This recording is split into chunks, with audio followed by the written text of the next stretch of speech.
ఓం శ్రీ కార్తీక దామోదర స్వామియే నమః. కార్తీక పురాణం 4వ అధ్యాయము. దీపదాన మహాత్మ్యము.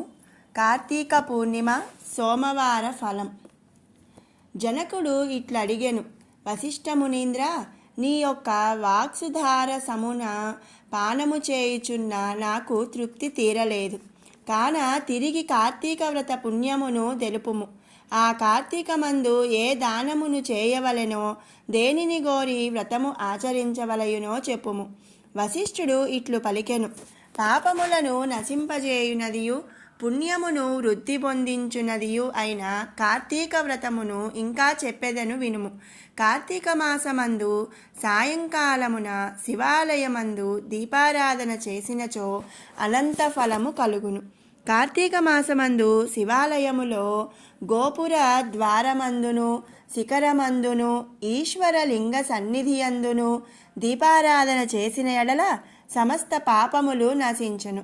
ఎవ్వడు కార్తీక మాసమందు శివాలయంలో ఆవు నేతితో గాని నేతితో గాని నువ్వుల నూనెతో గాని విప్ప నూనెతో గాని నారింజ నూనెతో గాని భక్తితో దీప సమర్పణము చేయునో వాడే ధన్యుడు. వాడు ధర్మజ్ఞుడు ధర్మాత్ముడును అగును. పూర్వోక్తములమైన నూనెలు సంభవించినచో ఆముదముతోనైనా దీపమును సమర్పించిన ఎడల పుణ్యవంతుడగును. కార్తీక మాసమందు శివాలయములో మోహము చేత గాని బడాయికి గాని భక్తితో గాని దీపమిచ్చువాడు శివప్రియుడగును, సందేహము లేదు. పూర్వకాలమందు పాంచాల దేశమందు కుబేరునితో సమానమైన ఒక రాజు గలడు. సంతానము లేక గోదావరి తీరమందు తపస్సు చేసెను.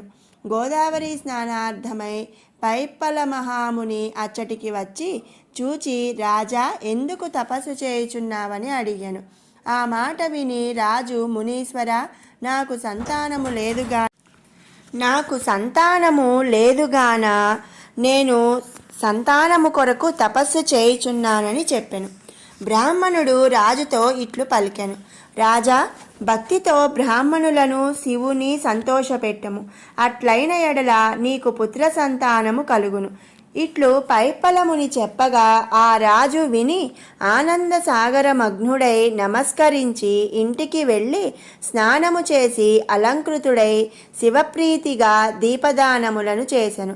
పిమ్మట ఆ పుణ్యము చేత రాజు భార్య గర్భవతి అయి 10 యవ మాసమున 2వ సూర్యుడు వలె ప్రకాశించడి ఒక పుత్రుని గనెను. ఆ రాజు విని అధికానందమును పొంది, కార్తీక మాహాత్మ్యము సత్యమైనది. ఈ కార్తీక వ్రతము ధర్మార్థ కామ మోక్షములను ఇచ్చును. సమస్త భూతములకు కార్తీక మాసము శుభప్రదము అని వచించెను. తరువాత రాజకుమారునకు శత్రుజిత్ అను నామకరణము చేసి బ్రాహ్మణులను గోభూదానాదులతో పూజించెను. తరువాత బాలుడు క్రమముగా వృద్ధి నొంది యౌవనవంతుడై శూరుడై సుందరుడై వేశ్యాసంగలోలుడై అంతట తృప్తి లేక పరస్త్రీలయందు ఆసక్తి కలిగి ధనాధికమునిచ్చి వారిని లోబరుచుకొని సంభోగించెడివాడు.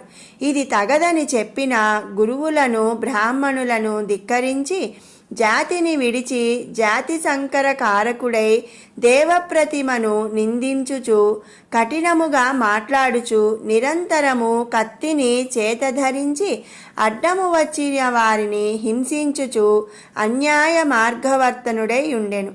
ఇట్లుండగా ఆ గ్రామమందొక బ్రాహ్మణోత్తముని భార్య బహు చక్కనిది. సింహము యొక్క నడుము వంటి నడుము కలది. పెద్ద కన్నులు కలది. పెద్దవైన పిరుదులను కుచములను గలదియు. అరటి స్తంభముల వంటి తొడలు కలదియు. చిలుకకు వలె సుస్వరమైన వాక్కు గలదియు. మన్మథోద్రేకము గలదై ఉండెను. ఆ రాజకుమారుడు అట్టి విప్రభార్యను చూచి దాని సౌందర్యమునకు సంతోషించి దాని అందు ఆసక్తి కలవాడయును.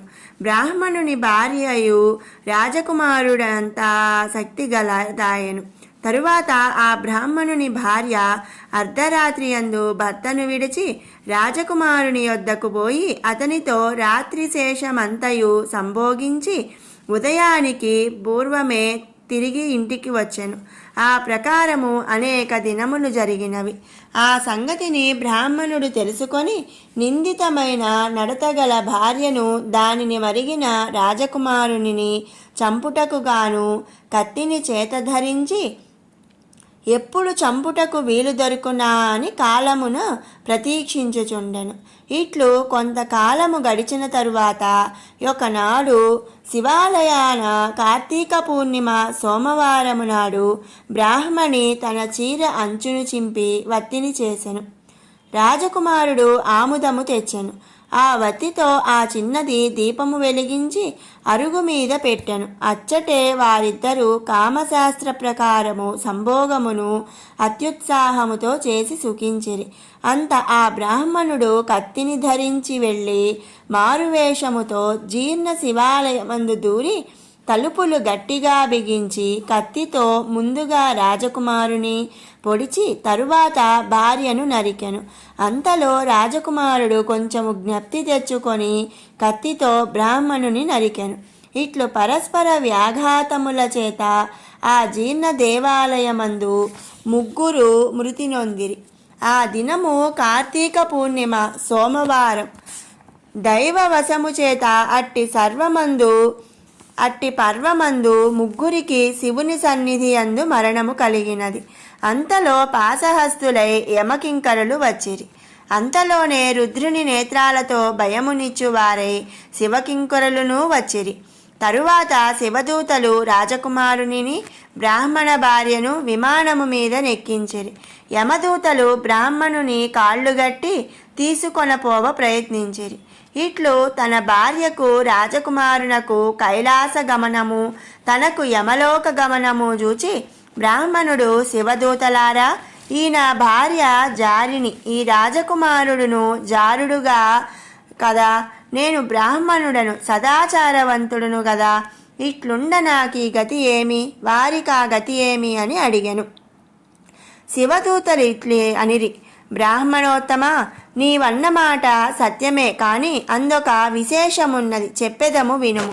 ఈ నీ భార్య పాపాత్మరాలును, జారినియు అయినప్పటికీ కామమోహము చేత కార్తీక పూర్ణిమ సోమవారము నాడు శివాలయమందు దీపారాధనకు గాను తన చీరను చించి ఒత్తిని చేసి ఇచ్చినది కాన దీని పాపములన్నీయు భస్మములైనవి. ఈ రాజకుమారుడును దీపార్థమై ఆముదమును తెచ్చి పాత్రలో నుంచి ఇచ్చినందున క్షీణపాపుడాయను.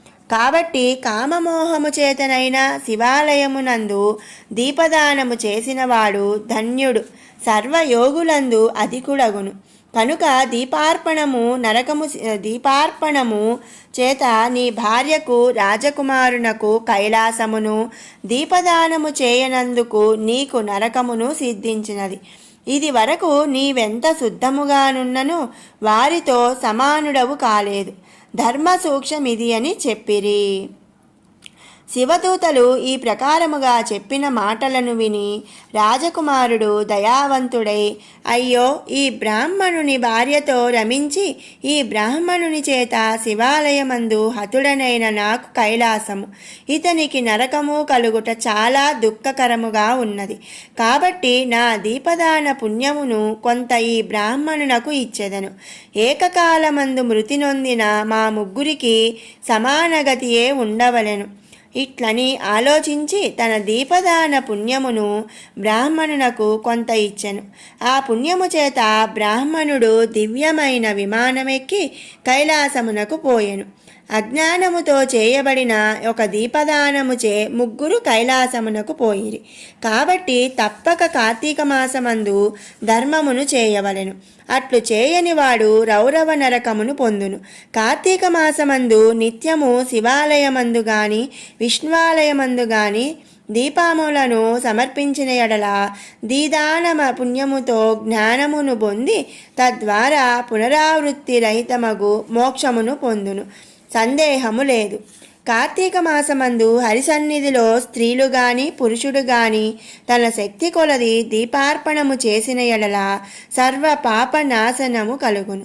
కాబట్టి నీవును శివాలయమందు కార్తీక మాసమున దీపముల పంక్తి సమర్పించుము. ఓం శ్రీ కార్తీక దామోదర స్వామియే నమః. సహస్రం వర్తంతే జగతి విబుధా క్షుద్రఫలదా న మన్యే స్వప్నే వా తదనుసరణం తత్కృతఫలం. హరిబ్రహ్మాదీనామపి నికటభాజామసులభం చిరం యాచే శంభో శివ తవ పదాంబోజ భజనం. అల్పమైన ఫలాలను ప్రసాదించే దేవతలు ఈ జగత్తులో వేల కొలది ఉన్నారు. వారిచ్చే ఫలాలను గురించి కానీ వారిని గురించి కానీ కలలో కూడా తలచను. మంగళ స్వరూపుడైన ఓ దేవా, సమీపంలో ఉన్న బ్రహ్మాదులకు కూడా లభించని నీ పాదపద్మముల సేవనే ఎల్లవేళలా నేను యాచిస్తున్నాను.